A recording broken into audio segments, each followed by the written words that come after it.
Bom, boa tarde a todos. Desculpe o pequeno atraso.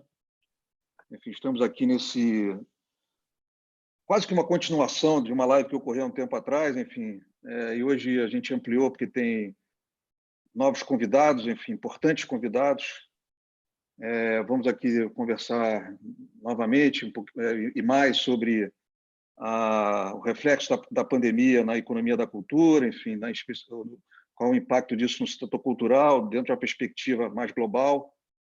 Enfim, a gente está aqui, é uma conversa, enfim, meio que continuidade. Enfim, é importante avisar para vocês, quer dizer, a TV o canal é um canal institucional do Instituto dos Advogados Brasileiros. Enfim, vocês já conhecem o Instituto, vem tendo uma atuação assim, bem presente nas redes sociais, tentando trazer informação nesse período de isolamento social, enfim, de muita perplexidade que a humanidade vem trazendo, vem sofrendo. Então, a gente continua essa nossa conversa com três amigos muito queridos, enfim, mas grandes profissionais, de locais diferentes. Temos um de Bruxelas, que é o Ricardo Castanheira, que é conselheiro na representação permanente de Portugal junto à União Europeia. O Igor Valério, de São Paulo, né? Enfim, advogado do setor do audiovisual, enfim, meu colega e membro da Comissão Nacional de Direito Autoral da Ordem dos Advogados do Brasil.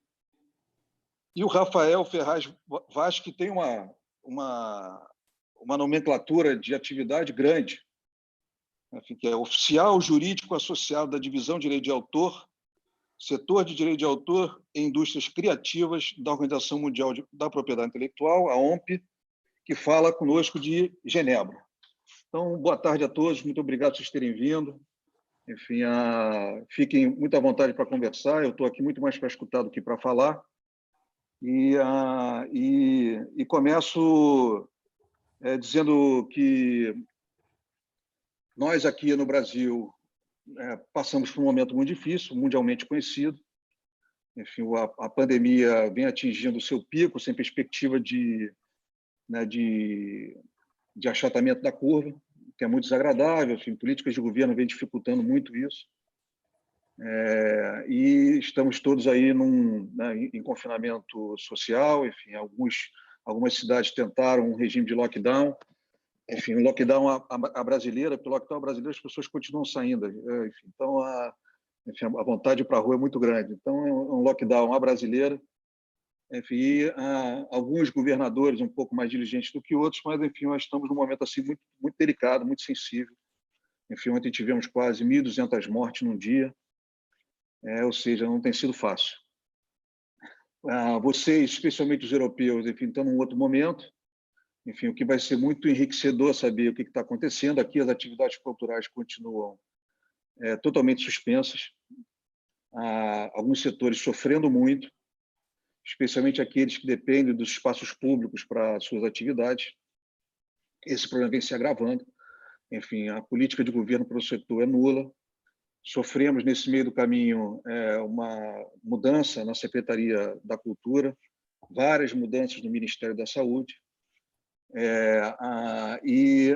Enfim, hoje a Secretaria oficialmente está acéfala, e durante todo esse período, já mais de 60 dias, nada foi feito de concreto para o setor. A sociedade civil vem tentando se organizar, e inclusive temos aqui uma perspectiva de, na próxima terça-feira, ter um projeto de lei da relatoria da deputada Jandira Fegari, número 1075, que vem, né, justamente numa perspectiva de tentar trazer, né, impor algum tipo de política pública que leve alguns subsídios, recursos para os setores da cultura mais carentes.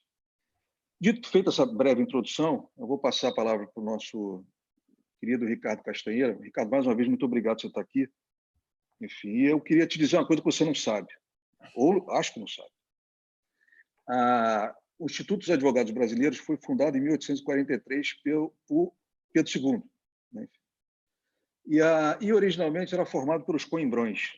Você que é de Coimbra e formado pela Universidade de Coimbra, enfim, o Instituto tem essa característica, enfim, e foi montado numa perspectiva de fazer uma passagem do ordenamento português para a criação de ordenamento nacional próprio, porque o Brasil se valia majoritariamente das ordenações portuguesas para a sua regulação interna.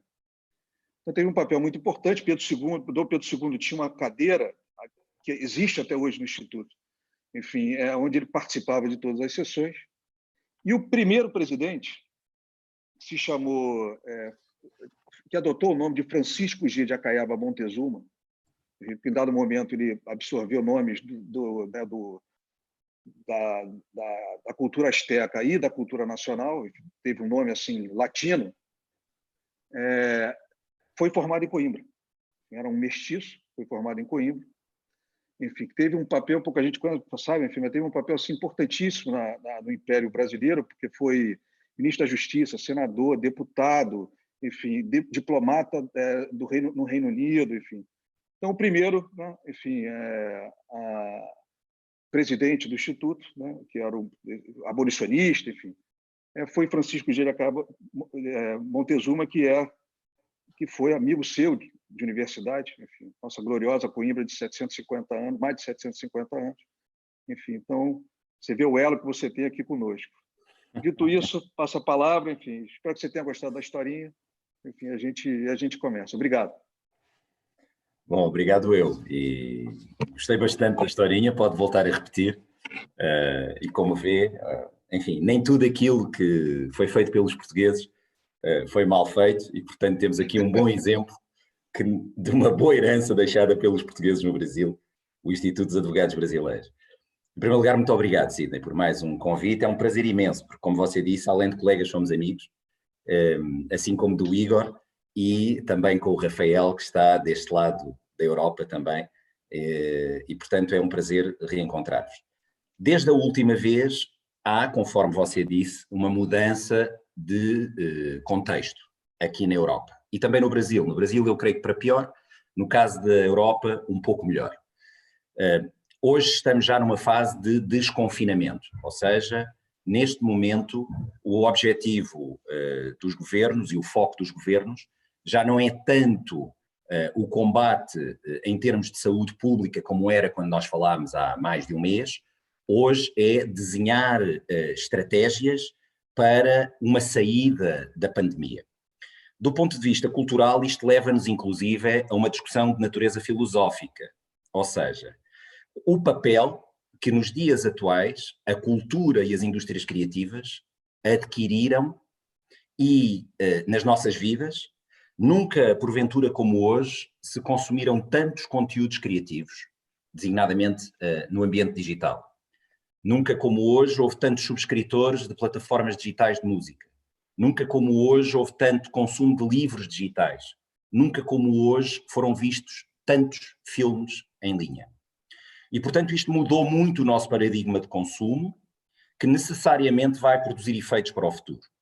E é esta mudança que nos leva necessariamente a ter que pensar, que regras e novas regras têm que ser desenhadas para este novo modelo de consumo e de produção em cada vez mais ambiente digital, mas sem prejudicar e sem abandonar necessariamente o mundo físico e o ambiente físico de que a cultura tanto carece e precisa. Reparem, não faz sentido, ou melhor, podemos assistir a um bom concerto musical através da internet e temos assistido, mas é completamente diferente de estarmos num festival. Podemos assistir a uma peça de teatro através da internet, mas não tem nada a ver estarmos sentados dentro de um teatro. Inclusive a experiência audiovisual de um cinema visto numa plataforma de video on demand não é a mesma coisa de dentro de um cinema. E, portanto, a cadeia de valor, a cadeia criativa, e no caso do cinema isso é evidente, as estratégias de lançamento na segunda ou na terceira janela dependiam muito do sucesso e das formas de lançamento no mundo físico e na primeira janela, que era e é ainda o cinema. E, portanto, isto leva-nos a um momento que é de mudança de paradigma e de repensar, eu diria, quase tudo. Por outro lado, há 2 dias, para vos dizer, os ministros da Cultura e do Audiovisual da União Europeia reuniram os ministros das várias áreas na União Europeia têm reunido com muita frequência, através de videoconferências. Há 2 dias foi a vez dos ministros da Cultura e do Audiovisual. E saíram, eu diria, 3 grandes mensagens. A primeira mensagem é: a cultura tem que ser interpretada como um pilar fundamental de desenvolvimento da União Europeia no pós-Covid. Ou seja, a União Europeia é um projeto de valores, acima de tudo. É um projeto de valores humanistas, é um projeto de valores democráticos, é um projeto da diversidade e do pluralismo. Isto são em si mesmo valores da cultura também.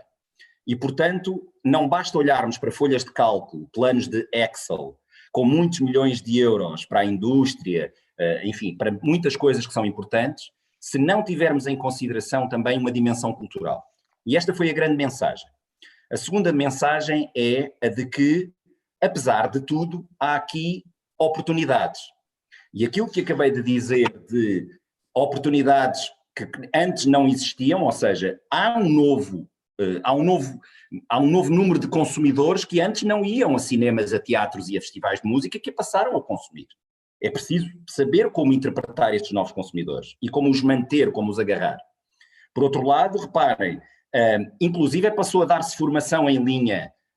Um país, um determinado Estado-membro, no caso a Chequia, dizia que passaram a fomentar cursos para roteiristas, para scriptwriters, através da internet, coisa que antes não existia. Ou seja, as necessidades acabaram por aguçar o engenho e fizeram com que novas oportunidades surgissem, inclusive no campo da formação nas indústrias criativas.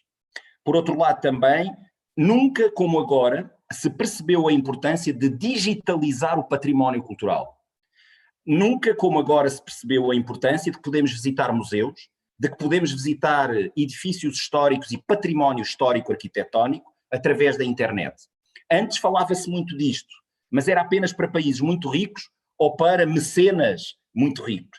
Hoje não, hoje é um desígnio nacional. Os Estados, os governos na Europa e no mundo têm que investir na digitalização do seu património. E, portanto, surgiu aqui uma oportunidade também. E, por fim, dizer o quê? Dizer o seguinte, e nós falámos um pouco disto na última vez, podemos falar hoje um pouco mais, mas até há um ano, a Europa durante 2, 3 anos esteve muito envolvida na revisão da diretiva dos direitos de autor, que porventura o Rafael também falará um pouco sobre isso, e na revisão da diretiva da chamada AVMS, ou seja, a diretiva dos meios audiovisuais. E neste momento, para quem, enfim, não sabe, os países da União Europeia, os Estados-membros, os 27, estão numa fase de transposição das diretivas, destas 2 diretivas, para os ordenamentos jurídicos nacionais. E agora, neste contexto, ficou por demais evidente a importância dessas transposições. Porque no caso dos direitos de autor, nós tratamos de encontrar um equilíbrio e um balanceamento entre o papel das plataformas digitais e os criadores, os produtores criativos e os autores. E isso ficou muito patente em algumas normas da diretiva, que agora são, obviamente, mais importantes ainda, porque houve esta mudança de paradigma cada vez mais acentuada para o digital. E, portanto, um equilíbrio entre quem distribui digitalmente, entre quem tem a última milha no contacto com o consumidor e aqueles que são verdadeiramente os autores, os criadores, os produtores e os detentores dos direitos, este equilíbrio no ambiente digital é por demais importante. Ao mesmo tempo que, por exemplo, nós também tratámos da questão do reconhecimento de um direito conexo aos editores de imprensa, aos publishers, aos, digamos assim, aos meios de comunicação social.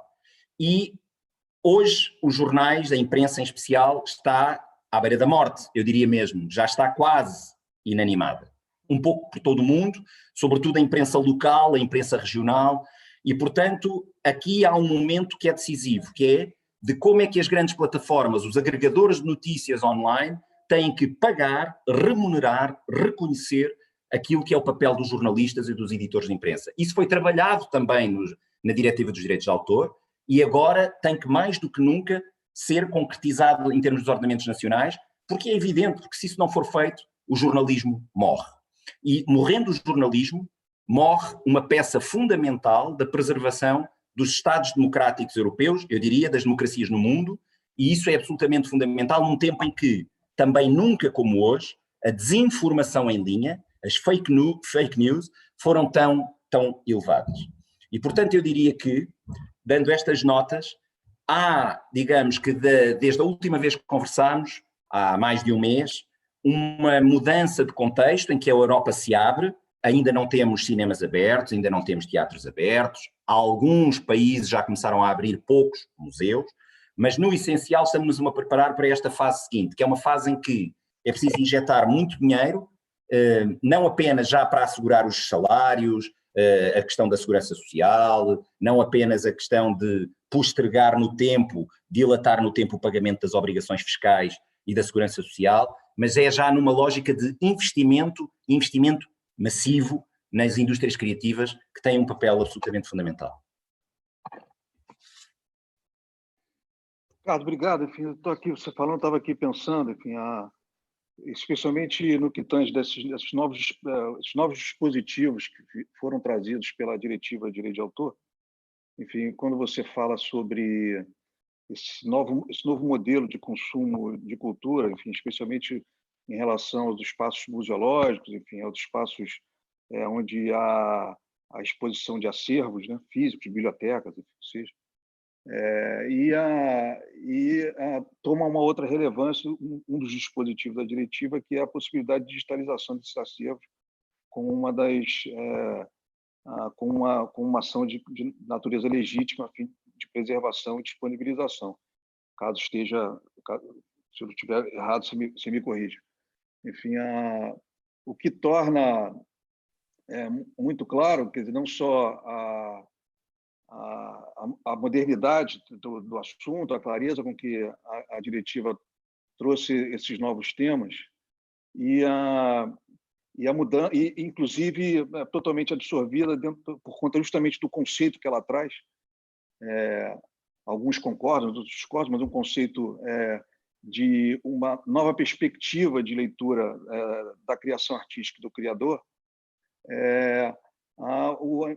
Impressiona, enfim, ninguém esperava ter uma pandemia, foi uma situação sanitária dessa magnitude, mas o fato é que a diretiva ela dialoga muito com esse momento.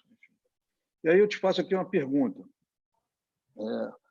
Enfim, você, né, que está na Europa, enfim, e vale também para o Rafael, se quiser falar. Há muita gente falando do pós-pandemia. Outro dia eu escutei de um amigo meu e falou: gente, vamos parar de falar do pós-pandemia, porque a gente não sabe o que vai acontecer. Enfim, então talvez seja uma perda de tempo.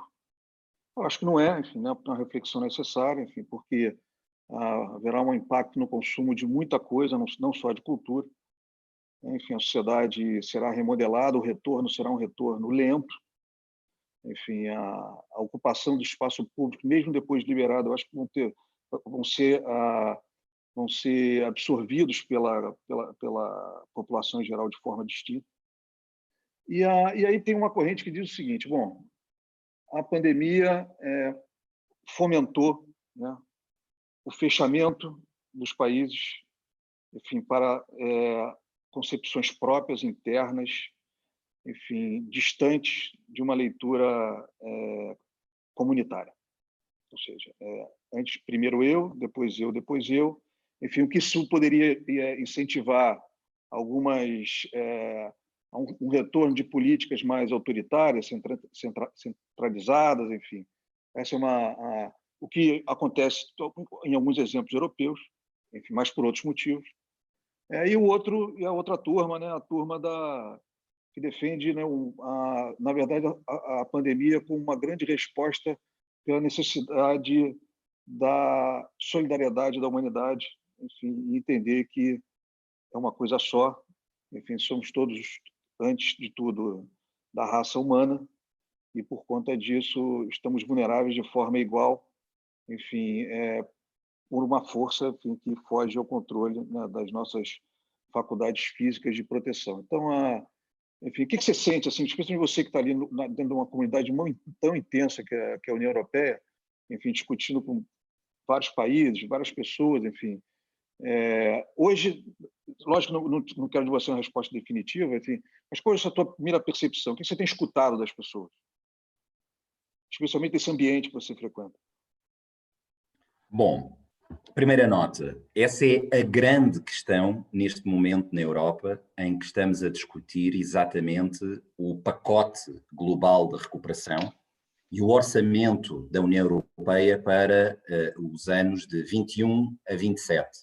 Ou seja, a União Europeia ainda não fechou o seu orçamento para de 2021 a 2027 e a União Europeia neste momento ainda não conseguiu fechar o modelo do fundo, digamos assim, de recuperação económica. Exatamente por conta dessa questão que você levanta. A União Europeia tem aqui, diria, dois grandes grupos, que, enfim, não podemos dizer que seja o Norte e o Sul, porque o do Sul é um pouco mais do que nós, apenas os do Sul, é mais do que a Espanha, é mais do que a França, é mais do que a Itália, enfim, é mais do que Portugal, embora estes tenham sido os países, como se sabe, mais afetados pela pandemia, mas a verdade é que alguns países, como a Holanda, como a Finlândia, têm tido uma resistência maior a reconhecer a necessidade desses mecanismos de solidariedade para a saída da pandemia. Designadamente, existem dois modelos em, digamos assim, confronto. Um modelo mais assente em subsídios e um modelo mais assente em empréstimos. Os empréstimos necessariamente terão que ser pagos no longo prazo e com implicações para aquilo que são os indicadores de dívida de pública dos Estados, e isso implica necessariamente em alguns casos sanções, etc. E por outro lado, os subsídios teriam, enfim, mecanismos mais relaxados, eu diria, e até como o próprio nome indica, muitos deles não teriam sequer que ser reembolsados. E, portanto, são estes dois modelos que estão hoje ainda para ser fechados, ainda não há uma resposta definitiva, mas eu diria que há uma tendência ainda que gradual, dos diversos Estados-membros para se entenderem até ao final do mês de maio e início de junho, para conseguirem exatamente fechar esses mecanismos económicos que darão início, digamos assim, à fase de recuperação e de injeção de elevados valores financeiros nas economias nacionais, ok? Tendo por base garantias, empréstimos ou subsídios por parte do próprio Banco Central Europeu e por parte da própria União Europeia. Agora, isto é a parte concreta da resposta à tua pergunta. A parte, digamos assim, mais subjetiva, dizer-te que há claramente, e então na discussão, quando se toca ou se tocou a discussão da parte da dimensão cultural, a palavra solidariedade esteve presente praticamente em todo o debate. Significa que as pessoas percebem que este é um problema que atacou todos, não da mesma maneira, infelizmente, mas que a saída implica necessariamente um contributo também pela parte de todos.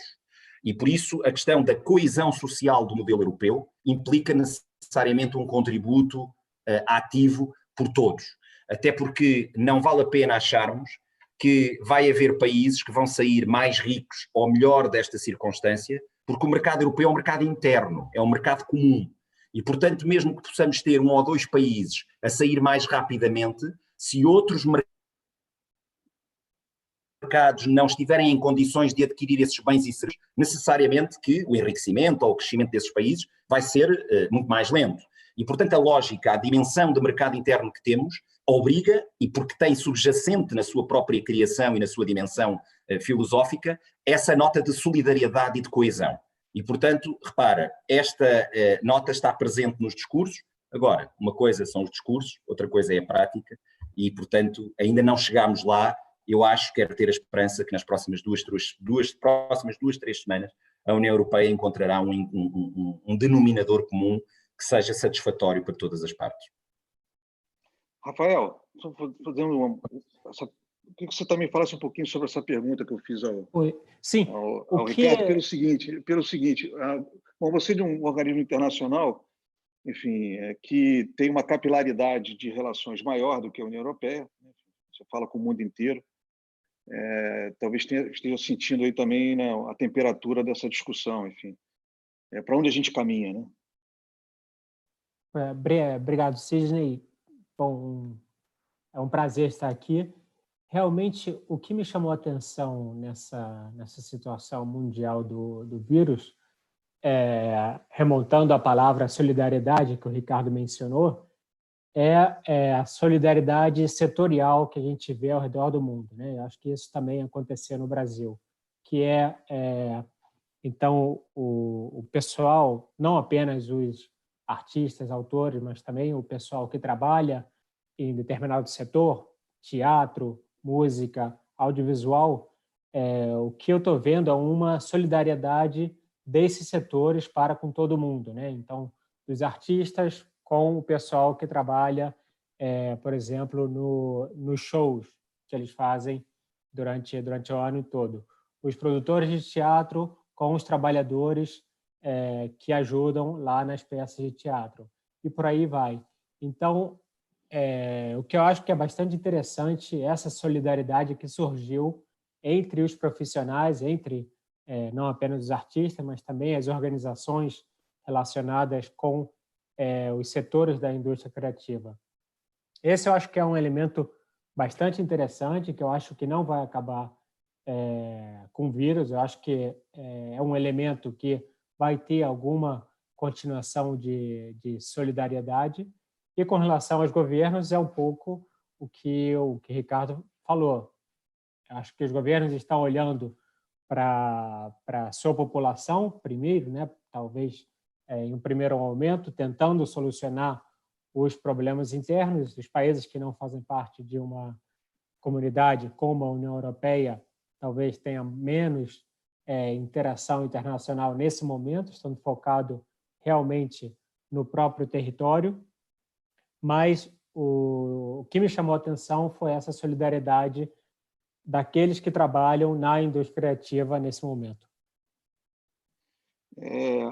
Igor, enfim, botar nessa conversa, enfim, dentro de uma perspectiva nacional, enfim, bom, você já sabe quais são as minhas opiniões, mas eu enfim, quero que você fale um pouquinho, né, como a gente tem enfrentado esse tema no Brasil, enfim, diante das enormes dificuldades que a gente tem de obter alguma política pública concreta, seja no regime de financiamento, de entrega direta de recursos, subsídios diretos, ou eventualmente empréstimos, né, que seria uma outra, dentro do modelo apresentado pelo Ricardo. Você acha que a gente sai feliz, enfim, dessa pandemia? Você acha que a gente, o setor cultural, encontra um caminho, enfim, diante desse cenário assim tão drástico de pouco apoio, né, enfim, dos setores públicos em geral? Enfim, é lógico que a gente tem exemplos acho que São Paulo tem um papel diferente. São Paulo acho que a Secretaria de Cultura de São Paulo tem uma postura diferente. Enfim, talvez seja um exemplo fora da curva. Enfim, mas vejo muito pouco dos outros estados, entendeu? Inclusive do Rio de Janeiro. Então, enfim, o que você acha? Seremos solidários ou seremos cada um por si, né? E vida segue? Eu acho que uma coisa tem que ser dita, né? A maneira como o governo brasileiro, e não estou falando de Estado e município, estou falando do governo brasileiro como um todo, estou falando como nação, iniciou o enfrentamento da crise da pandemia, do Covid, acabou determinando por quanto tempo a gente vai ficar na crise do Covid, né? Então, uma análise recente que eu vi, que é o número de mortes por milhão de habitantes, mostra que, por exemplo, há muitos países na Europa que têm um número de mortos por milhão de habitantes maior do que o número de mortos por milhão de habitantes no Brasil, né? Mas, quase invariavelmente, todos os países da Europa já estão no fim da curva da pandemia, né? Até olhei a curva da Bélgica, Ricardo. A Bélgica teve muitos mortos, mas já se encaminha para o fim da crise. Enquanto o Brasil, né, que ontem chegou à marca de quase 1.200 mortos num único dia, né, uma tragédia indescritível e que não se pode exagerar, por mais dramáticos que sejam os termos que utilizemos para descrevê-lo, né? É uma tragédia sem precedentes no Brasil. Apesar disso, a curva continua crescendo. A gente ainda não chegou sequer no momento em que o número de mortes ou novos casos se estabiliza. Isso, me parece, olhando os exemplos de enfrentamento do Covid no resto do mundo, me parece função da maneira como o governo, de maneira geral, enfrentou a crise do Covid no seu início. Dito isso, é importante pensar do ponto de vista econômico, né? E fugindo um pouco, há um falso paradoxo, né, enfrentado, ao meu ver, de maneira muito ruim no Brasil, entre saúde pública e economia, né? É um falso paradoxo porque não é possível haver uma discussão que prescinda do máximo cuidado à saúde, né? Na minha visão, esse paradoxo é um falso paradoxo, né? Querer tratar de economia fora do contexto de saúde, nesse momento em que o ofensor da economia é um problema sanitário, é um problema de saúde, é um falso paradoxo, né? Não é um paradoxo verdadeiro. Então, é importante dizer o seguinte: com a retomada da economia ou sem a retomada da economia, né, vale lembrar o seguinte: o governo esse ano está autorizado, em razão da pandemia e de maneira muito acertada, a gastar 800 bilhões de reais acima do teto de gastos, né? Lembrando que uma das maiores tragédias brasileiras que vai ser enfrentada pela minha geração, pela geração dos meus filhos, possivelmente dos meus netos, né, é o problema orçamentário no Brasil. Metade do orçamento brasileiro vai para pagamento da dívida pública, né? Nessa perspectiva, é importante sempre lembrar que a tragédia econômica ela já está posta. Na verdade, ela já vinha sendo enfrentada, né, como prioridade, né? Tivemos no governo Temer uma aprovação do teto de gastos, com todas as polêmicas que esse teto de gastos possa gerar. Tivemos a aprovação do teto de gastos, tivemos uma manutenção desse teto no governo Bolsonaro, com uma perspectiva bastante clara de que não há saída para o país, sob todos os aspectos, que não passe por um saneamento do problema econômico de orçamento que o Brasil tem, né? E em razão da pandemia, esse direcionamento que é correto foi também por uma razão correta abandonado, né? E é importante lembrar que essa dívida será paga por nós e pelos nossos filhos e pelos nossos netos, e teremos certamente mais 40 anos aí de discussão orçamentária nesse sentido, né? Então, é muito grave, a tragédia é profunda, né? Olhando para o setor de cultura, vale lembrar o seguinte, né? Dentro do orçamento brasileiro, a cultura, do ponto de vista de verbas federais, nunca, nos últimos anos, aí, 5, 7, 10 anos, não chegou a 1% do orçamento do governo brasileiro, né? Eu trouxe um número aqui, 2020, o orçamento da cultura é 1,88 bilhão de reais, né? Era 2,34 em 2016. Daí quero trazer um outro dado. Entre 2016 e 2019, o orçamento que ficou o mais alto desse período, entre 2016 e 2019, foi justamente o de 2016, que foi 2,34, né? Esse orçamento destinado à cultura na esfera federal, ele foi mais ou menos 50% executado a cada um dos anos, né? E esse ano, que é o menor orçamento da série de 5 anos, nós chegamos em junho, ou seja, quase na metade do ano, com menos de 10% do orçamento executado, né? Também para lembrar, que um elemento indispensável da discussão econômica, né, no contexto brasileiro, é a estabilidade política, né? Por que é que só 10% do orçamento foi executado, ou um pouco menos do que isso? Né?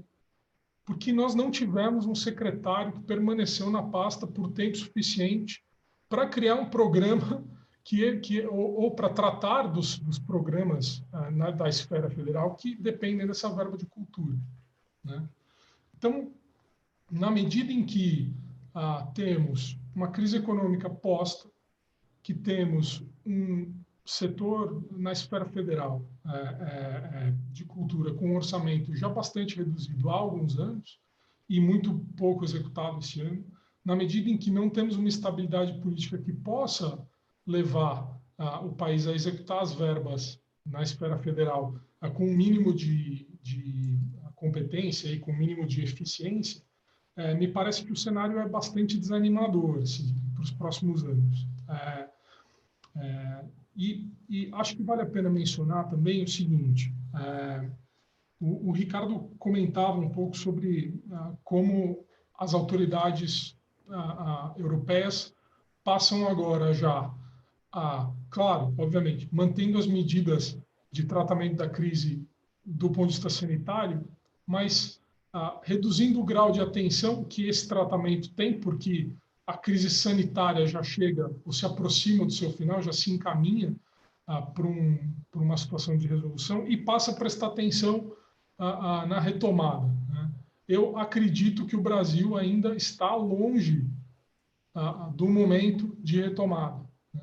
A gente ainda tem uma discussão muito séria a fazer e a população ainda precisa se empenhar na discussão do tema sanitário. Né? E último comentário que eu quero fazer para não esgotar o tempo, Cid, vale a pena mencionar o projeto de lei 1075, né? E um dado importante, né? O projeto quer destinar 3,6 bilhões de reais para uma espécie de auxílio de custo mesmo, né, de vida diretamente para artistas, né? Dois, a destinação de verbas para a manutenção dos equipamentos culturais que o Brasil tem país afora. Né? Vale lembrar que 3,6 bilhões de reais é o dobro do orçamento da cultura na esfera federal esse ano. Né? Então, esse projeto ele realmente tem a possibilidade de fazer uma diferença enorme na sustentação para evitar o absoluto colapso do setor cultural no Brasil. Ele deve ser tratado com prioridade pela Câmara dos Deputados.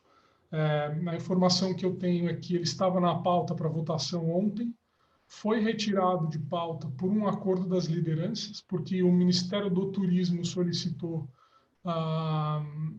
um tempo para análise desse projeto e potenciais impactos e deve voltar à pauta na terça-feira.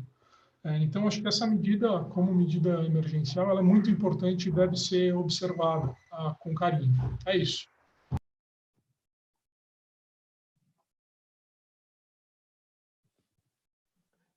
Vou passar, o Rafael pediu para fazer um complemento, enfim, nessa nossa discussão. Rafael, em frente.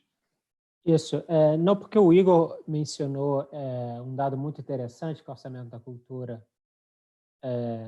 anual, e pelo menos o que eu posso ver nos últimos anos, aí já vem uma tendência de mais de 6, 7 anos, que é que os governos realmente começaram a olhar a economia criativa de um ponto de vista econômico, né? Então, ele mencionou o elemento do orçamento do país na cultura, mas eu acho que isso também reflete uma consciência, uma atenção que os países têm com a importância da economia criativa para a geração de empregos e para a contribuição no produto interno bruto, né? Que são dois elementos que, digamos, um governo leva em consideração do ponto de vista macro. Claro que a cultura tem um valor intangível, e falando do Brasil, que tem uma cultura bastante forte, um valor intangível que é impossível colocar em termos econômicos,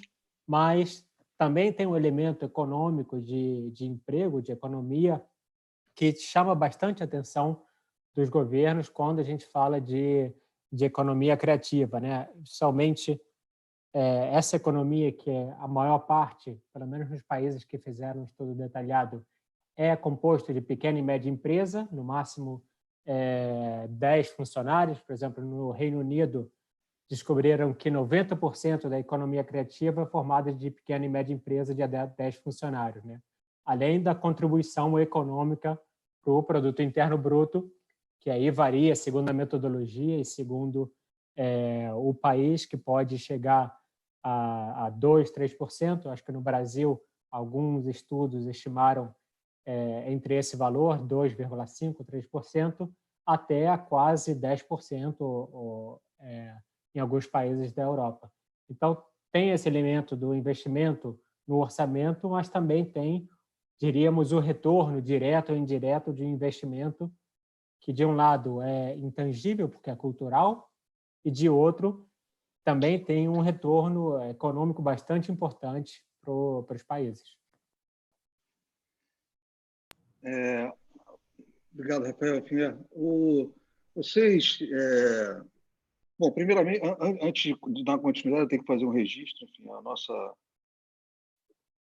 presidente Rita Cortez está nos assistindo, enfim, mandou palmas, enfim, parabéns, enfim. Rita, obrigado por estar acompanhando, enfim, a Rita tem feito um trabalho espetacular no Instituto, enfim, realmente uma mudança de paradigma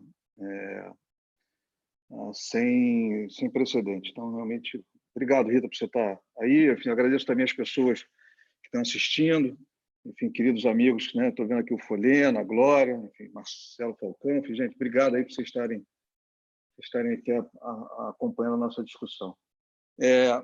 Voltando para o nosso debate, eu queria inserir uma outra questão. E aí, voltando, na verdade, um pouquinho mais para a nossa praia, enfim, como todos com suas formações jurídicas, e a gente teve a gente iniciou uma discussão, enfim, no nosso primeiro encontro, enfim, que não houve tempo para avançar, que será que teremos assim?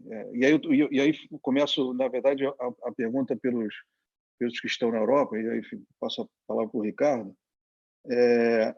Vocês entendem que, dentro de uma nova perspectiva de mundo, enfim, de uma nova perspectiva relacional, uma nova perspectiva de humanidade, enfim, isso aí, as marcas disso tendem a ser muito, muito profundas. Se nós teremos, justamente a Europa agora, que está num momento de internalização nas suas legislações nacionais, dos pressupostos, né, das recomendações, enfim,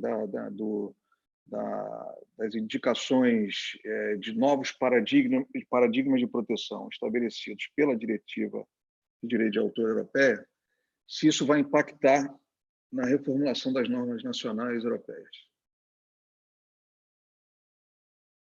O que você acha, Ricardo? Não, com certeza. Eu diria... Deixa só fazer aqui um parênteses em relação aos números que o Igor e o Rafael trouxeram.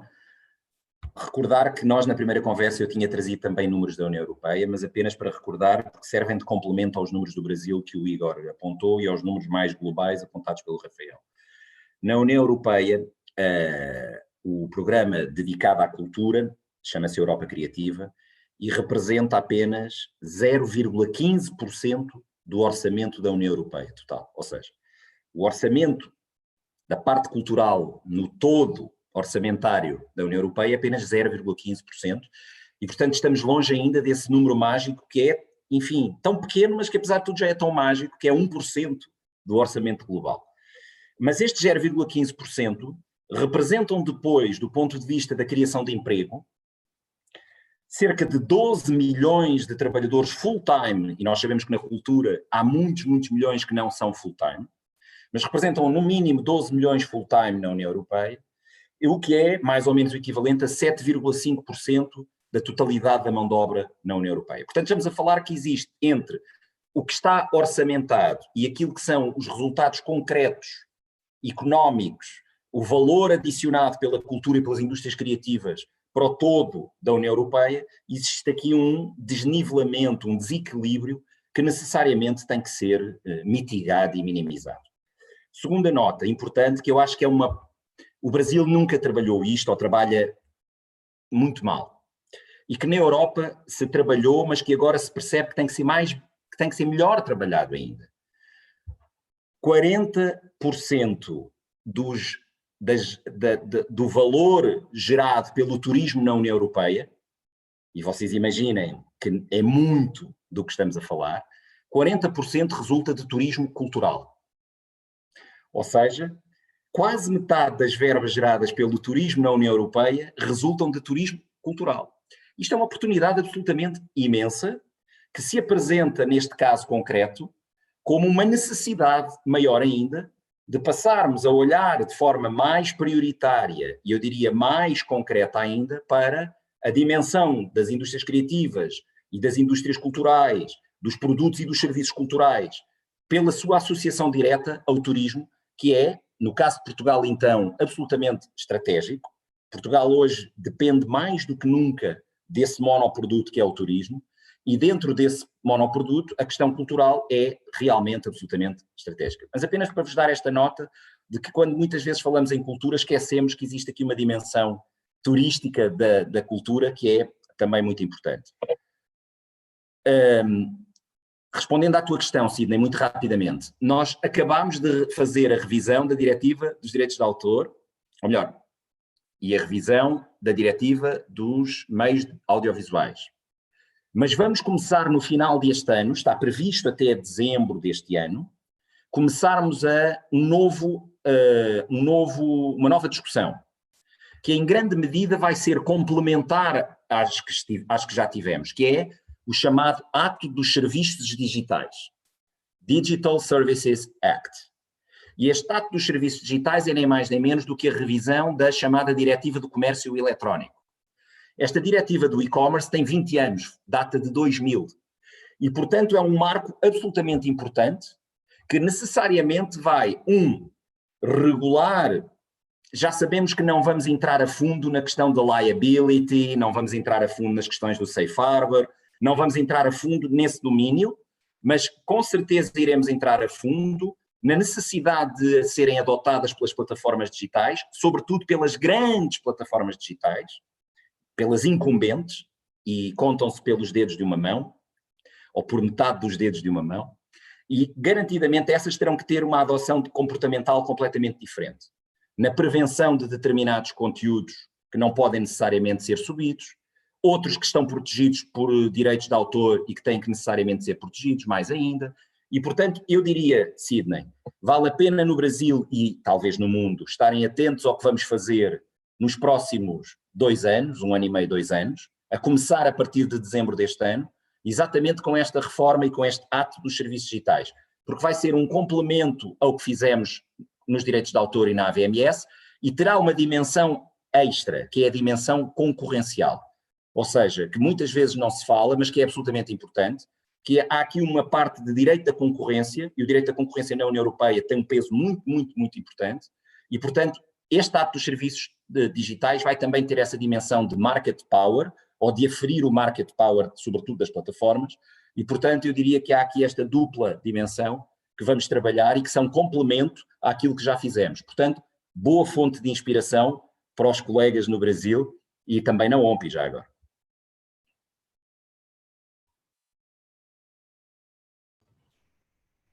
Sidney, queria fazer um comentário. Claro, por favor. Sobre essa questão que o Ricardo menciona do Digital Services Act, né?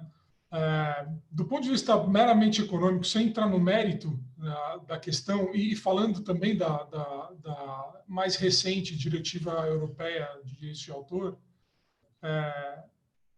que eu acho até, Sidney, sugiro que a gente pode talvez fazer um webinar especificamente sobre a diretiva, porque tem muita coisa para falar sobre a diretiva. Até aproveitando, né, É verdade. O Ricardo, que trabalhou na construção da diretiva, né, na Europa. Dizem que foi ele que escreveu até. Pois é, fiquei sabendo também que isso nasceu em reuniões entre Ricardo e Rafael. Inspirado por vocês os dois. Inspirado por vocês os dois. Mas sem brincadeira nenhuma, do ponto de vista puramente econômico, a diretiva representa uma oportunidade de transferência de receitas do setor de grandes plataformas para o setor cultural, né? Olhando, sem entrar no mérito nem nos detalhes, né? Quando a diretiva obriga plataformas a remunerarem criadores e remunerarem a imprensa, né? Temos que concordar, talvez, os dois setores mais afetados pela transformação digital do mundo nos últimos 20 anos. Né? Quando a diretiva transfere a receita de um pote ao outro, né, do digital, da plataforma digital ao setor cultural, né, ela demonstra uma preocupação justamente com a remuneração e com a sobrevivência desses setores, né? No momento de crise em que o digital ganha ainda mais relevância e a cultura talvez ganhe ainda mais relevância, como falava o Ricardo, né, como um componente, inclusive, do bem-estar de quem permanece em casa sem poder sair de casa, né? O acesso à cultura a partir de casa torna-se talvez até muito mais importante do que era antes. Esse raciocínio de transferência de receitas é muito importante, né? E aí eu queria fazer um pouco fora do tema, mas ainda nele, uma provocação, né? Que é, Ricardo e Rafael, uma constatação de já obsolescência do tratamento do tema de direito autoral como paradigma, como paradigma global nessa época digital, nessa época de avanços tecnológicos. Explica um pouquinho mais essa provocação. No momento em que o consumo de cultura via internet, né, passa a ser importantíssimo e muito mais explorado do que antes, né, é preciso fazer uma discussão, inclusive do ponto de vista criativo, né, sobre uma nova linguagem da cultura, né? Quando o cinema nasceu, por exemplo, no fim do século XIX, né, começo do século XX, o cinema era a gravação da encenação de peças teatrais, né? Ou seja, o cinema ainda não tinha uma linguagem própria, né? Ele nada mais era que um registro da peça teatral.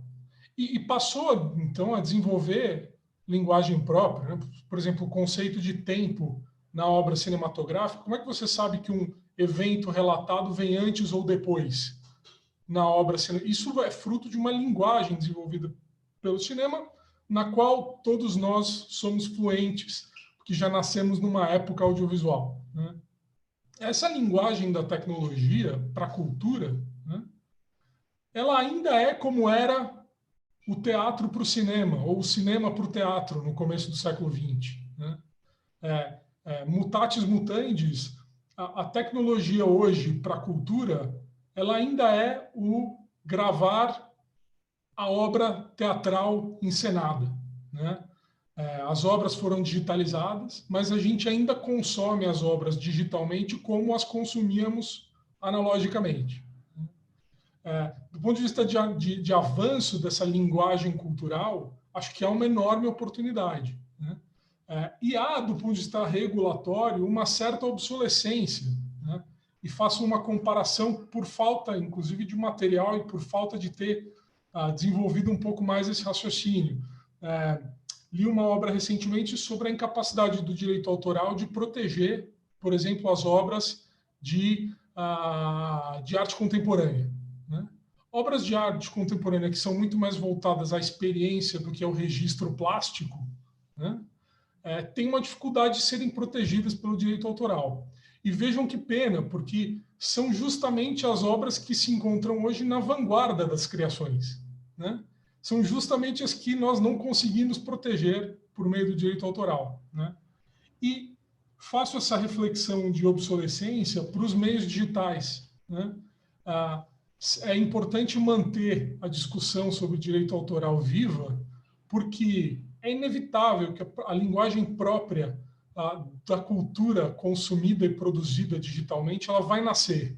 E é importante que a regulação esteja pronta e preparada para protegê-la quando essa nova linguagem se consolidar. Eu vou complementar a provocação. Não combinamos não, tá? Então, vocês acham que isso... Bom, dentro dessa linha, né, trazida pelo Igor, vocês entendem, por exemplo, que hoje os tratados internacionais, né, de proteção às obras artísticas em geral, ou aos criadores, enfim, mesmo aqueles mais recentes, como o Tratado de Beijing, enfim, responderão adequadamente para essa provocação trazida pelo Igor, enfim, ou seja, os conceitos ali esculpidos, enfim, não, eu sou o cara que na fala da Convenção de Berna, né? Eu sou um cara antigo, né? Então, enfim, eu tenho um profundo carinho por ela. Enfim, e sempre defendo de que os conceitos são conceitos que conseguiram se manter no tempo, enfim, que tiveram muito valor na construção dessa proteção das obras artísticas e dos criadores no mundo. Ou seja, elas têm capacidade de responder, enfim, ou seja, revisões são necessárias, ou seja, em que padrão, né, em que velocidade as legislações internas precisarão dar essa resposta para o setor cultural. Enfim, conversa aberta. Não, o que você mencionou, também as duas provocações, digamos assim, né? Eu acho bem interessante, por exemplo, quando o Igor mencionou a questão da obsolescência e do exemplo da cinematografia, dos filmes. Para mim, da maneira como eu vejo, e talvez focando um pouco mais na regulação internacional, nos tratados OMP, a gente vê que nos tratados internacionais, o Sidney, que é da época da Convenção de Berna, não é Sidney, com o surgimento do cinema, qual foi o ato seguinte que aconteceu a nível internacional? A inclusão da proteção dos autores na utilização das suas obras em um cinema, na década de 20, se eu não me engano, na revisão de 1928 da Convenção de Berna. Então, a história das próprias convenções internacionais em direito do autor é o surgimento de uma tecnologia e a reação. Então, temos o surgimento do cinema, temos o surgimento da radiodifusão, com o reconhecimento da Convenção de Berna, surgimento dos fonogramas, surgimento da própria internet, os tratados da OMP de internet, em 1996. Temos o complemento agora do Tratado de Pequim, proteção dos artistas, intérpretes e executantes em obra audiovisual, que vai exatamente junto com o aumento da importância do audiovisual na internet, né? Tem aí estatística da Cisco falando que conteúdo audiovisual representa mais de 80% de todo o tráfego de internet. Então, agora, durante o vírus, o acesso ao Netflix aumentou em mais de 50% na Europa e no Brasil. A inclusão de audiovisual em plataformas sociais, né? Todo mundo tem acesso ao audiovisual, o uso de audiovisual pelo marketing para atrair cliques ou atrair o público. Então, o regulamento de direito do autor, direitos conexos, tem essa reação, e a própria União Europeia mostra que há uma reação, né? Eu acho que, com relação ao digital, a gente está exatamente em uma segunda fase de reação. Teve a primeira reação, que foi ali final dos anos 90, que coincidiu também com os tratados da OMP e da internet, e agora, com a evolução da tecnologia, evolução da velocidade da internet, temos uma segunda reação legislativa à adaptação desses modelos de negócios. E esses modelos de negócio não há de esquecer que eles foram criados exatamente com base na lei que existia, né? Todo modelo de negócio, Spotify, Netflix, Amazon, eles estão criados com base na lei que existe. E cabe logo aos governos adaptarem aqueles aspectos que eles acham que devem melhorar ou não. Mas essa questão da obsolescência, de ficar obsoleto, o que não está obsoleto hoje em dia com o digital, né? Como é que a gente acompanha o digital, especialmente de uma forma legislativa, que demora um certo tempo para criar, para discutir, para achar a solução? Talvez esse seja o maior problema hoje em dia, achar uma solução que seja compatível com o modelo de negócio, com a cadeia de valor, que reconheça a participação de todos aqueles criadores em uma obra complexa, como é uma obra audiovisual, por exemplo, falando do cinema, e a sua exploração. Nós sabemos que a lei é territorial, a lei de direito de autor é territorial, mas para o consumidor, talvez, ter uma visão de que uma exploração internacional no mundo inteiro, né?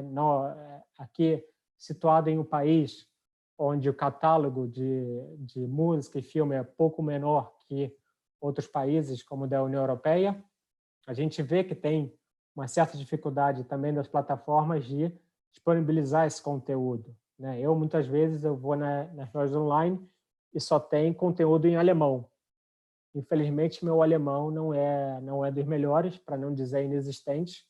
Então, tem essa dificuldade de criar regras que sejam uma reação a essa nova realidade de alta velocidade da internet, presença de audiovisual em quase todos os meios, mas também que possibilite esse benefício para o consumidor, de ter acesso legalmente a conteúdos e de uma maneira que aqueles que participam da cadeia de valor possam também seguir essas regras.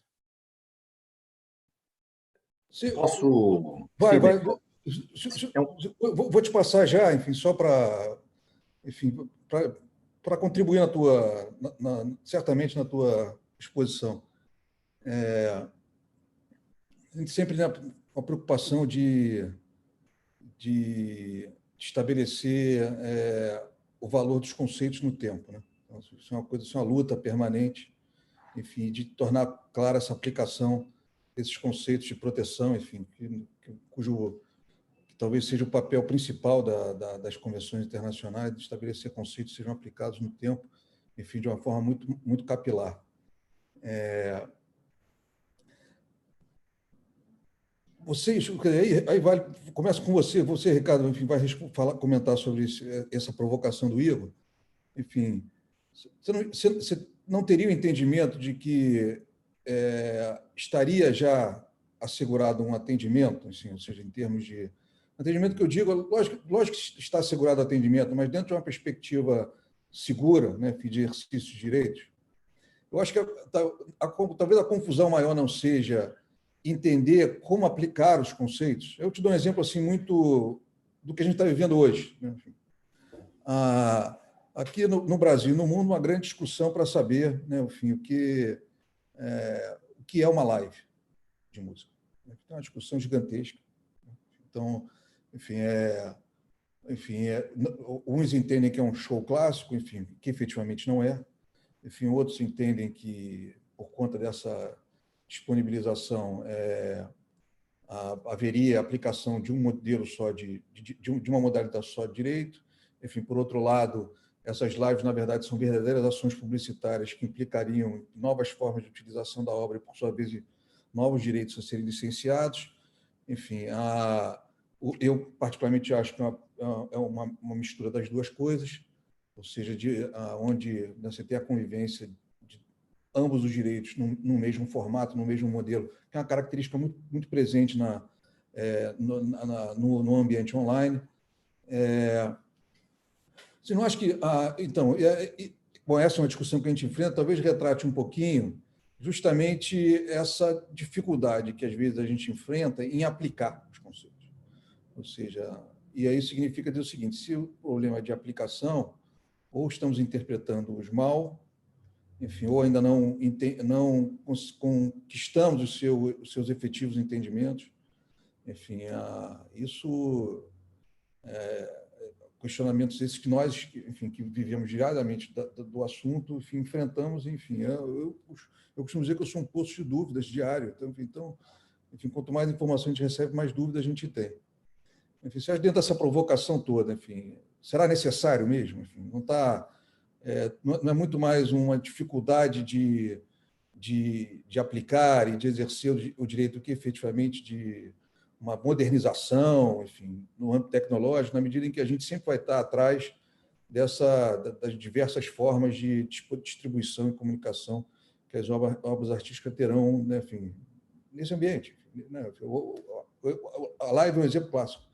Ninguém imaginou, enfim, que estávamos discutindo uma discussão fortíssima no mundo inteiro, enfim, quais os direitos aplicados, enfim, na live, enfim, o que é um reflexo do que a gente está discutindo aqui agora.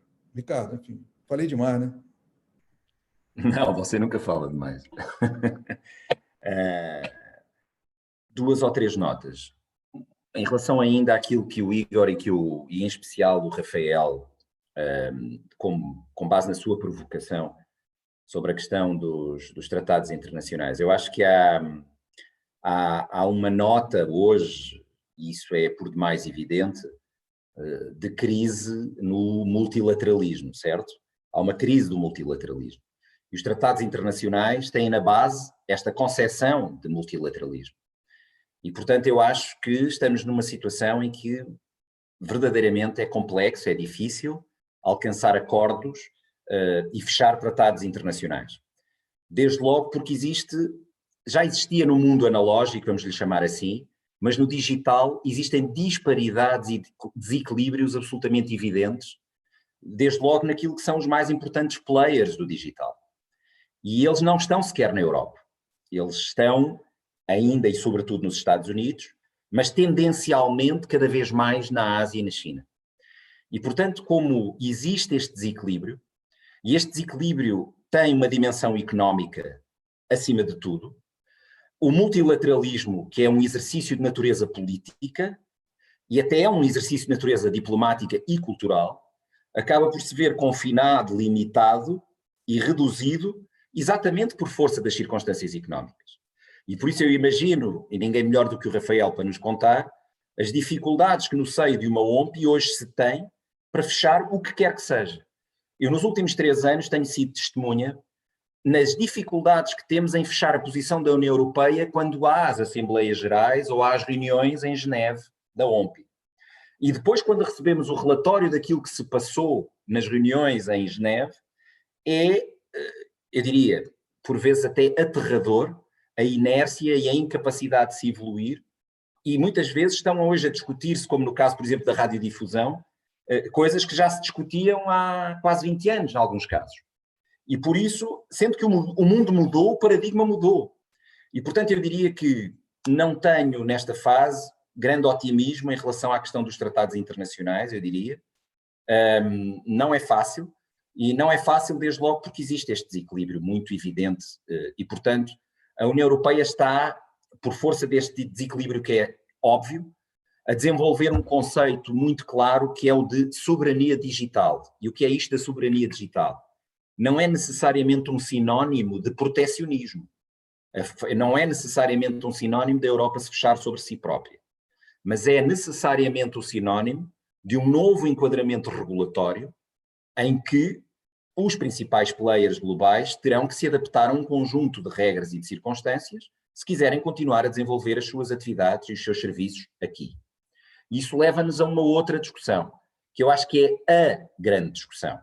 E ela é tão grande que, mais uma vez, nos fóruns internacionais, ela está a evoluir muito lentamente, para não dizer quase parada, que é a questão, por exemplo, do digital tax, não é? A questão dos impostos no ambiente digital. E, portanto, veja-se que a OCDE não está a conseguir chegar a um acordo.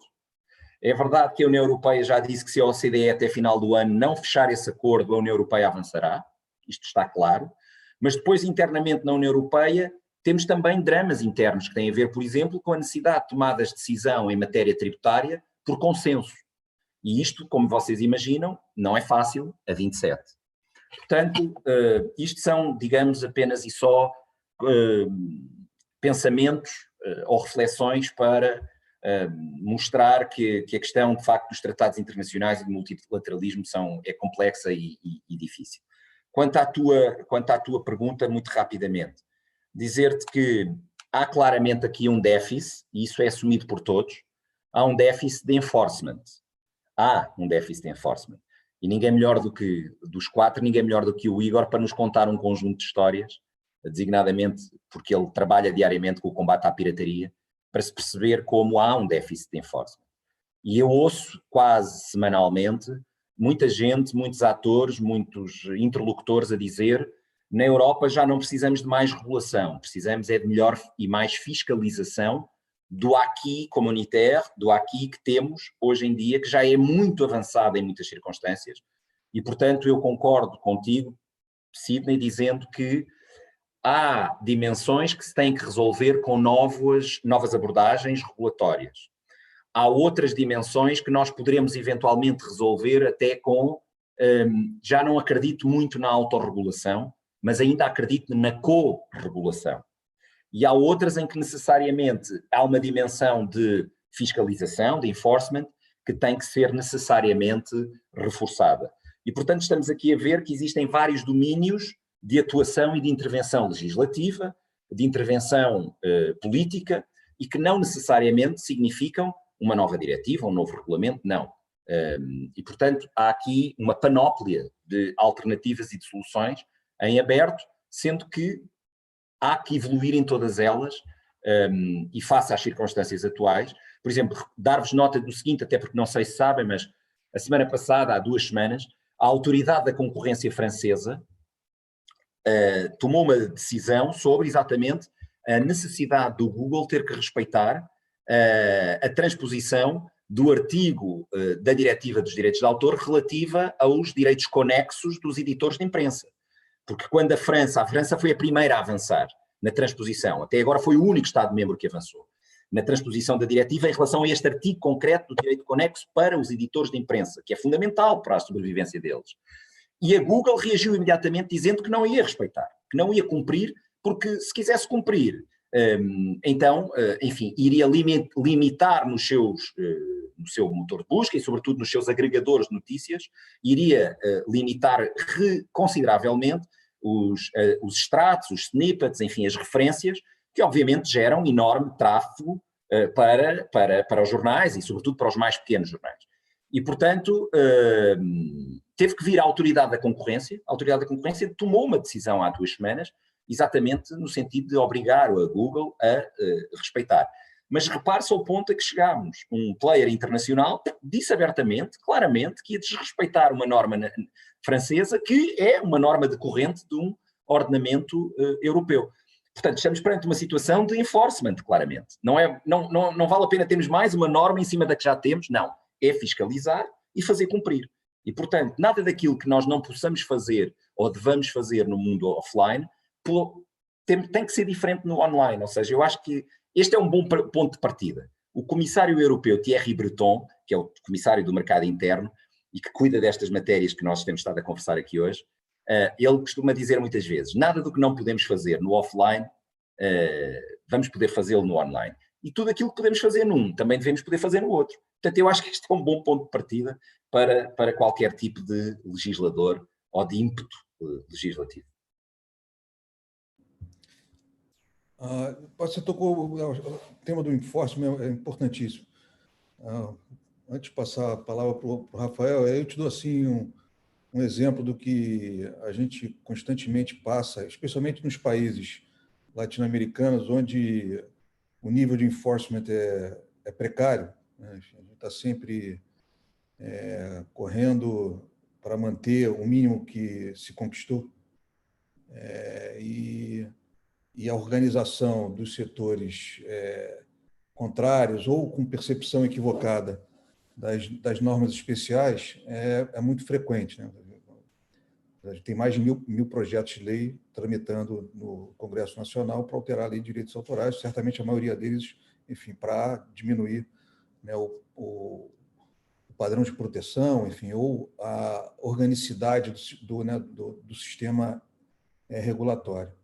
E aí fica aqui como exemplo, enfim, o Igor está acompanhando essa questão também, por exemplo, ontem mesmo, enfim, estamos aí na iminência de ter o julgamento de uma ação direta de constitucionalidade e de uma arguição de descumprimento do preceito fundamental, duas ações que serão julgadas juntas, justamente por conta de uma provocação de controle constitucional feito por aqueles que entendem que, né, dois artigos do Marco Civil da Internet, enfim, seriam violadores, né, dos institutos de liberdade de expressão, enfim, e de circulação de informação, enfim, postulando justamente o enfraquecimento das possibilidades de enforcement, ou seja, conferindo a esses provedores de aplicação, enfim, especialmente, um salvo-conduto, enfim, inexistente para nenhum setor, ou seja, que estariam livres do cumprimento de ordens judiciais, para você ver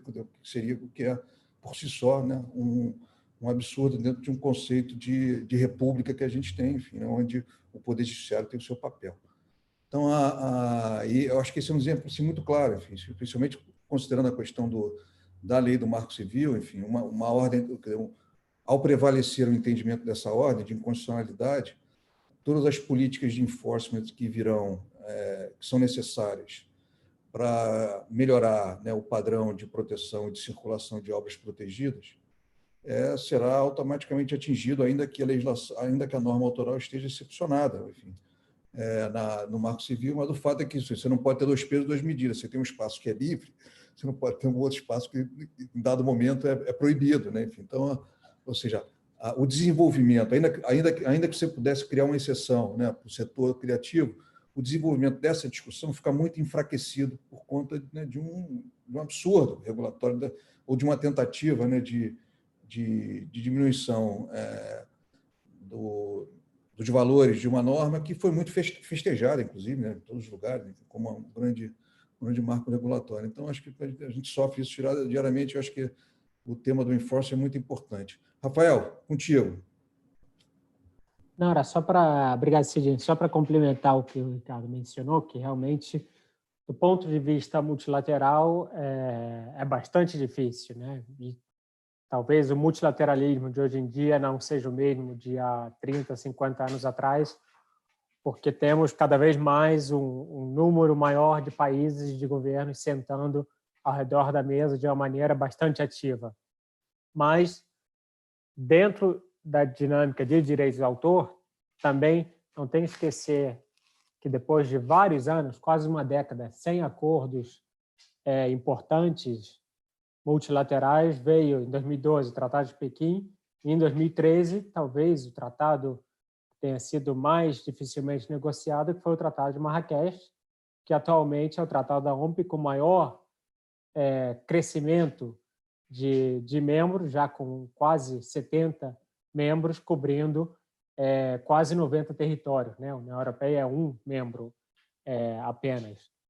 Então, creio que há esperança no multilateralismo. Claro, é sempre difícil, mesmo dentro da União Europeia, como menciona o Ricardo, tem posições muito difíceis de se harmonizar. Imagina trazendo essa discussão para o mundo inteiro, cobrindo diferentes regiões, diferentes sistemas jurídicos, diferentes objetivos do que deveria ser o texto de um tratado, mas, ainda assim, eu acho que há possibilidades quando o assunto é especificamente tratado e começa a discutir soluções, né? O exemplo que ele deu de radiodifusão, que está se discutindo há 20 anos, mas também temos que considerar que radiodifusão há 20 anos não é a mesma radiodifusão de hoje em dia.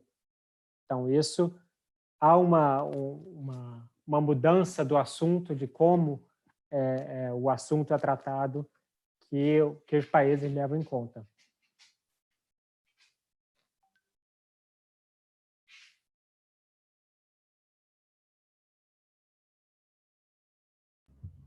Sidney, só uma nota sobre a sua provocação. Se muitas vezes não é muito mais uma questão de aplicar o que já a regulação já existente do que criar nova regulação. Eu acho que nem sempre.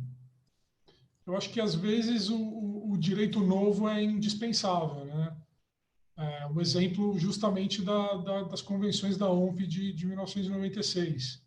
O WCT, depois de muitas discussões, cria a chamada Umbrella Solution, né?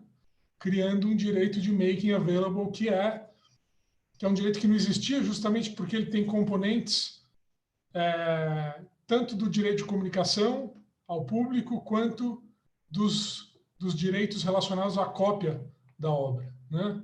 Não se chegaria a uma solução, nem a uma regulação, me parece, tão homogênea por todo o mundo do direito de disponibilização, de making available, se esse passo não tivesse sido dado. Mas sim, ao mesmo tempo... De acordo. De acordo, né? Ok. Ao mesmo tempo, eu faria uma nota respondendo ao Ricardo sobre a questão de déficit regulatório e ao Rafael sobre a questão do multilateralismo. Há questões que são de regulação e há questões que me parecem mais importantes, que são de política legislativa. Então, a gente tem que diferenciar a questão legislativa da questão de política legislativa. A questão legislativa, ela pode muito bem e muitas vezes ser tratada no judiciário, com um eventual alargamento de uma interpretação ou com uma eventual alteração de uma interpretação, a busca de uma jurisprudência, uma nova interpretação da norma que já existe. Mas o Brasil tem, me parece, um problema de política legislativa, que é o seguinte: não há uma coordenação na área de cultura para legislar o que efetivamente o país quer que seja legislado. Porque o país, do ponto de vista de orientação na esfera federal, não sabe o que quer na área de cultura, né? Se houvesse uma clareza, se houvesse um plano dizendo estamos neste ponto, queremos chegar naquele, há um déficit regulatório entre um ponto e outro, e trabalhemos para chegar nesse segundo ponto, isso é um problema de política legislativa e é um problema que deve ser tratado como tal, do ponto de vista de orientação política, né?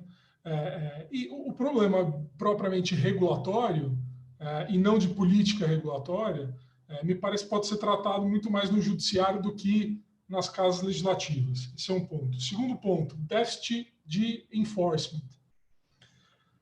Há um problema enorme no mundo, sobretudo nos países da América Latina, de déficit de enforcement de propriedade intelectual como um todo, né? E daí eu faço uma ponte com a questão da política legislativa e da regulação.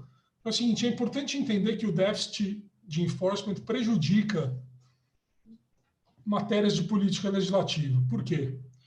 O Tratado de Marrakech, por exemplo, introduz novas limitações ao direito de autor relacionado ao acesso de pessoas portadoras de deficiências visuais, né? Nos ordenamentos dos países signatários. Ou seja, um novo limite ao direito de autor, né? Há uma espécie de consenso do ponto de vista econômico que limites muito bem delimitados e muito bem orientados, eles são bons para o conjunto regulatório de direito autoral, né? Porque eles, refletindo uma orientação de política legislativa, eles, de maneira muito bem delimitada, permitem um acesso a uma categoria ou um grupo de pessoas que não teria acesso àquela obra de maneira diversa, né? Agora, o problema é, por exemplo, o contexto do Brasil e, por favor, não estou depondo contra o Tratado de Marrakech, né? Subindo um degrau na escala de abstração, criar novas exceções num contexto em que nem o direito que já existe pode ser garantido, porque o enforcement é absolutamente inexistente ou quase inexistente, é um problema. Então, você vê como a questão do déficit de enforcement leva a um problema na execução de uma eventual política legislativa, porque o titular de direito se vê hoje impossibilitado de acessar os direitos que ele já tem. E quando ele se depara com a possibilidade de perder algo do pouco que já lhe é garantido, com a criação de uma nova exceção, ele se posiciona contrariamente, porque a situação já é ruim e piorá-la não seria admissível. Então, faço essa nota aí vinculando as duas coisas e dizendo que o tema de política legislativa tem que ser melhor debatido no Brasil. A gente ainda não sabe exatamente o que a gente quer de uma política de regulação de direitos de autor. Eu estou totalmente de acordo, Igor. Enfim, a América Latina em todo o Brasil, especialmente no momento que passa, enfim, né, um governo confuso, né, enfim, sem uma perspectiva clara de políticas, tanto de governo e muito menos de política de Estado, né. Enfim, enquanto o Ricardo fala que a União Europeia está trabalhando num orçamento de até 2027, né, enfim, aqui a gente não consegue pensar o que vai acontecer no ano que vem, né? Ou seja, pela completa percepção, né, do Estado, no caso do Estado brasileiro, de pensar numa política de Estado e não política de governo, uma política que leve a uma perspectiva de fortalecimento de um determinado setor, enfim, que encontra uma regulação que não é estritamente nacional, enfim, mas é mais totalmente alinhada com compromissos internacionais, o que faz com que você, inclusive, fique mais confortável para alinhar uma política de Estado. Ou seja, por exemplo, eu não tenho, ainda que eu não goste nada disso, enfim, que a OMP não sirva para nada, né, enfim, eu não posso fazer, eu estou atado por conta dos compromissos, né, de Estado assumidos pelo país. E nem assim, enfim, a coisa funciona. Então, é uma dificuldade realmente enorme, enfim.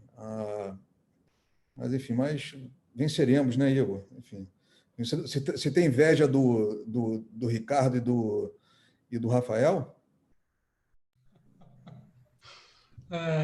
Tenho. Em certos aspectos, tenho. Tenho, sim. Seria muito interessante poder discutir de maneira mais corrente com o governo políticas de cultura e de direito autoral em altíssimo nível.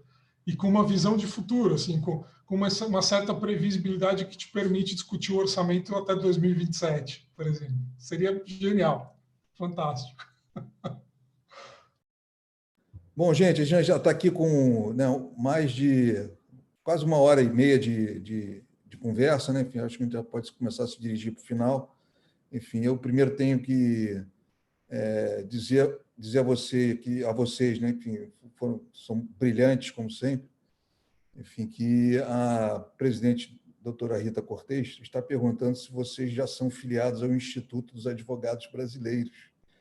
Eu disse a ela que eu suponho que não. Enfim, então, enfim, estou aqui na incumbência de mandar, enfim, respectivas propostas, né, enfim, para que a gente... E no caso do Rafael, o negócio no caso, eu vou mais além. Enfim, diante do perfil do próprio Instituto de Academia, enfim, estabelecer algum convênio no aspecto educacional, enfim, não sei se é viável ou não no âmbito da OMP, é uma coisa que a gente pode conversar depois. Talvez seja bem interessante para desenvolver esse setor de discussão dentro do Instituto de uma forma mais concreta, mais adulta, enfim, mas enfim, vocês impressionaram tanto, enfim, que estão todos querendo que vocês agora, né, enfim, agora, Igor, você não tem jeito, enfim, está no Brasil, enfim, vai ser obrigado a participar, enfim, né, pagar anuidade, né, não tem jeito, tá? Então, os outros que estão fora têm mais benesses, entendeu? Então, enfim, todos os dois carregam assim representações quase que diplomáticas, então, enfim, entrariam numa excepcionalidade, enfim, aqui do estatuto, enfim. Então, para eles é uma coisa mais confortável, não tem nem como dizer não, enfim. Então enfim, farei aí os devidos encaminhamentos, enfim. Não sei se vocês querem, né, a conversa foi excelente, enfim, né, enfim, não estou querendo encerrar, mas eu acho que a gente já pode encaminhar para o final, que chega uma hora, ninguém vai querer mais escutar a gente. Agradecer as pessoas que ingressaram, enfim, nos assistiram, enfim, participaram dessa discussão. Infelizmente, não poder responder todas as perguntas, porque nós estamos numa outra plataforma, vocês estão, né, na plataforma do YouTube. Eu tentei aqui acompanhar numa outra janela, mas nem sempre é fácil responder todo mundo. E queria passar a palavra para vocês fazerem assim, as suas reflexões finais, enfim, né? Enfim, ou inaugurarem uma outra discussão, enfim, mas, enfim, começo aí com vocês, enfim. Ricardo, contigo. Enfim, Ricardo, você volta a trabalhar agora, enfim, né? Essa moleza de home office está acabando, você volta agora em junho, né? Enfim, essa é uma percepção errada de que há moleza no teletrabalho. Não se discute dessa perspectiva de volta, né? A segunda onda, não? Enfim. Eu diria que está presente, enfim, no espírito de toda a gente, mas ninguém a quer, obviamente, discutir. E eu acho bem que não se discuta para já, enfim. Cada coisa na sua hora, né? Cada coisa na sua hora. Mas essa é uma ótima discussão, a percepção de teletrabalho, enfim. Eu e o Igor, que já trabalhámos numa multinacional que promovia, enfim, e hoje é uma referência de teletrabalho também, há muito que soubemos, por experiência própria, de que os níveis de produtividade em teletrabalho são muito superiores aos níveis de produtividade quando nos encontramos nos locais de trabalho fisicamente. E isso é uma questão, sobretudo, até também cultural. E aí portugueses e brasileiros são muito parecidos nos defeitos. Mas, Sidney, só 2 notas muito breves, que eu acho que nesta fase o mundo precisa muito de benchmarks. O mundo precisa muito de ver os que estão a fazer bem e, apesar de ser contrário ao espírito do direito de autor, copiar os que fazem muito bem. E no caso do Brasil, eu convidava a quem nos ouve, a União Europeia apresentou recentemente 2 plataformas. Uma não é pública, a outra é pública. E estas 2 plataformas, uma foi dirigida aos Estados-membros para que colocassem, no fundo, são repositórios, catálogos, daquilo que tem sido feito do ponto de vista cultural, das indústrias criativas, das posições políticas e das medidas adotadas durante os últimos 2, 3 meses, e isto está colocado numa plataforma em linha, a partir da qual, no fundo, é um SharePoint, onde os Estados-membros e os vários governos vão bebendo inspiração e tendo referencial para poderem internamente adotar medidas idênticas. E isto é um exercício muito importante, muito importante. Segunda nota, uma outra plataforma, essa sim pública, e que se chama Creatives Unite,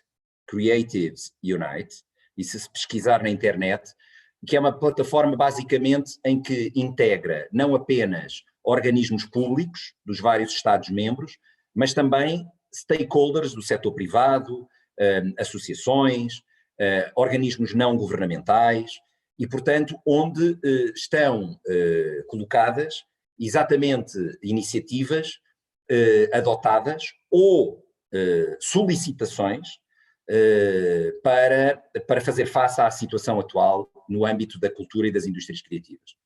Porque também ficou por demais evidente que a maior parte das medidas tem uma dimensão transfronteiriça, ou seja, a cultura não tem fronteiras. Uma boa música, ela viaja da Ásia à América Latina. Um grande filme ou uma grande série viaja e então no mundo digital não existem mesmo barreiras físicas. E, portanto, esta ideia e esta concepção de plataformas em que se possam partilhar iniciativas e construir parcerias, e a ideia é também de construção de parcerias, me parece muito valiosa e muito oportuna. Por isso, eu não tenho visto, não tenho ouvido, não li ideias idênticas no Brasil, ou seja, talvez valesse a pena no Brasil criarem, construírem algo desta natureza, ou até partir do Brasil, por exemplo, Sidney, num tema, numa área que é muito cara a você e que está muito próxima do seu coração, o mundo da lusofonia. Era importante criar-se no mundo da lusofonia, exatamente Portugal, Brasil, África, hoje, exatamente este tipo de plataformas. em que colocássemos mais música, mais cinema, mais livros, e, portanto, isto é, digamos assim, a minha última reflexão nesta nossa conversa, que com vocês é sempre um prazer imenso, e, portanto, transformou-se em 1h40 de aprendizado. Obrigado pelo carinho, Ricardo. Enfim, Rafael, enfim, você, né, fazer os seus comentários finais, se tiver a oportunidade de atualizar a gente na sua fala final de como está aí o andamento, provavelmente junto ao Ministério das Relações Exteriores do Brasil, desses tratados que discutimos hoje aqui, seja os tratados OMP de 96, seja os mais recentes, né? A gente está falando de Marrakech, falamos enfim, também de Beijing. Enfim, se tiver alguma informação, sempre vai ser valioso, enfim, né, nos atualiza. Enfim, seus comentários finais, enfim, para a gente caminhar para o almoço. E Bom, vocês o jantar, né? No meu caso do Ricardo, é caminhar para a janta, né? Não, primeiro, muito obrigado, Sidney e a IAB, pelo convite. Foi um prazer compartilhar aqui essa tela com vocês, com você, Sidney, com o Igor e com o Ricardo. E engraçado o Ricardo mencionar a questão da lusofonia, porque o Sidney foi vítima do meu convite ano passado para um encontro com os países lusófonos para discutir exatamente direitos de autor, tratados internacionais e legislação, que foi em Cabo Verde, né, Sidney? Foi em Cabo Verde. Também Então, quero ser vítima. É isso que eu ia falar. Você vai ser a próxima vítima. Já tivemos outros companheiros portugueses lá presentes, o Miguel. Igor, pede para entrar nessa também. Igor, pode. Seu português também te classifica.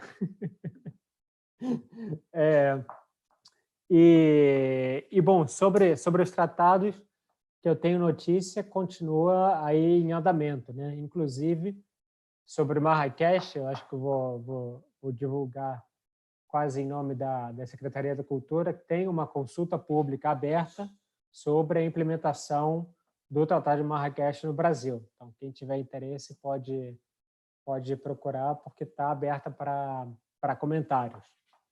E com relação aos tratados da internet e do Tratado de Pequim, pelo que entendo, continua indo nesse longo processo que é uma ratificação. Então é isso. Deixar meu muito obrigado, Sidney e AB, aos meus companheiros de tela aqui, cada um no seu quadrado, mas participando junto nesse seminário. Rafael, obrigado, enfim, a você e a OMP, enfim, né, de, né, ter se associado, enfim, a essa nossa conversa de hoje. Enfim, eu sei que essas coisas não são fáceis, a gente tem uma rotina muito intensa, né? Enfim, sei como é que é o seu trabalho lá na Organização Mundial da Propriedade Intelectual. Enfim, então, obrigado pela sua disponibilidade, né? Obrigado pela OMP ter se associado, enfim, e faremos outras, enfim, porque agora você integrou o time, a gente vai, quando a gente for fazer a próxima, a gente chama você também, enfim, para você fazer parte desse time, pode ser que ele aumente, né? Enfim, então, obrigado, muito obrigado aí. Igor.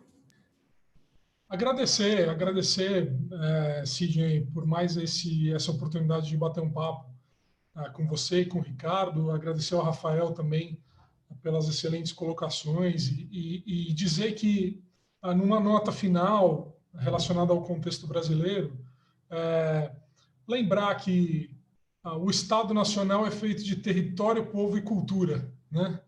E a cultura é amplamente considerada, né? Língua, música, costumes, e etc. E dizer que a brasilidade vem disso, né?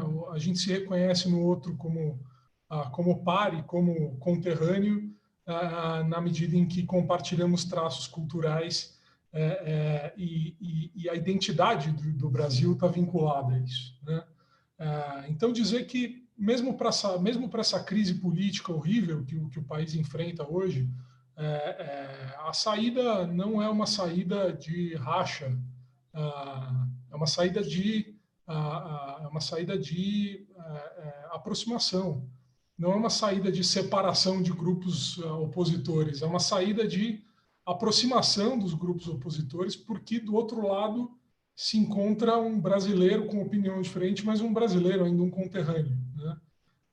Então, fazer essa nota para dizer que a economia criativa tem esse papel, não só como geradora de emprego, geradora de receita, geradora de imposto, mas tem esse papel de manutenção de um traço de cultura que a gente possa compartilhar e que vai ser essencial, acho que está muito claro, com a divisão que existe no país hoje, vai ser essencial para a gente continuar a nossa caminhada política como um povo, como um grupo único.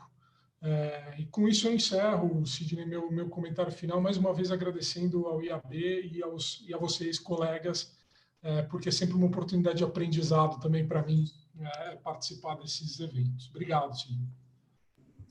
Amigos, muito obrigado. Enfim, eu acho que essa nossa reunião hoje, esse nosso bate-papo, revela muito o que representa as nossas atividades num setor que está interconectado de uma forma muito intensa.